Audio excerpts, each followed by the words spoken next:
Halloween is an annual holiday observed on October 31st, which commonly includes activities such as trick-or-treating, attending costume parties, carving jack-o'-lanterns, bonfires, apple bobbing, visiting haunted attractions, playing pranks, telling scary stories, and watching horror films.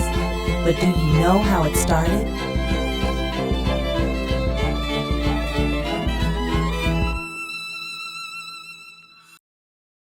All Saints' Day is when the church commemorates all saints, known and unknown. The Eve of All Saints is known as All Hallows' Eve, or Halloween. All Saints' Day is November 1st. All Saints is when the church honors saints, known and unknown. This is much like the American holidays Veterans Day and President's Day, where many people are honored on one day. Because miracles have been associated with these people and their lives have been fully examined and found holy by the church, we can be assured that they are prime examples of holiness and powerful intercessors before God on our behalf. So, where did the scary part of Halloween come in? The Celtic people of Europe were Druids whose major celebrations were marked by the seasons. At the end of the year in Northern Europe, people made preparations to ensure winter survival by harvesting the crops and culling the herds, slaughtering animals that wouldn't make it. Life slowed down as winter brought darkness, shortened days and longer nights, fallow ground, and death. The imagery of death, symbolized by skeletons, skulls, and the color black, remains important in today's Halloween celebrations. The Samhain Festival celebrated the final harvest, death, and the onset of winter for 3 days, October 31st to November 2nd.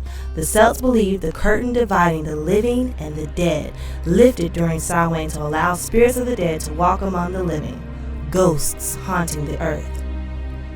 Some liked the season of the haunting by engaging in practices such as divination and communication with the dead. They sought spirits of their ancestors regarding weather forecasts for the coming year, crop expectations, and even romantic prospects. Bobbing for apples was one practice that they used to figure out the spiritual world's blessings on a couple's romance. Trick-bent spirits were believed to assume gross appearances. Some traditions developed which believed wearing a costume to look like a spirit would fool the wandering spirits. Others believed the spirits could be warded off by carving a grotesque face into a gourd or root vegetable, such as a pumpkin, and setting a candle inside of it, the jack-o'-lantern. So here is where we get dressing up in costumes and carving out pumpkins. But into that dark, superstitious pagan world, God mercifully shined the light of the gospel.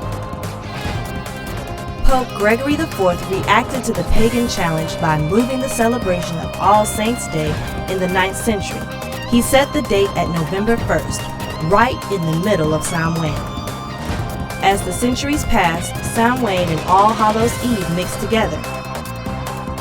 And here is how we have Halloween.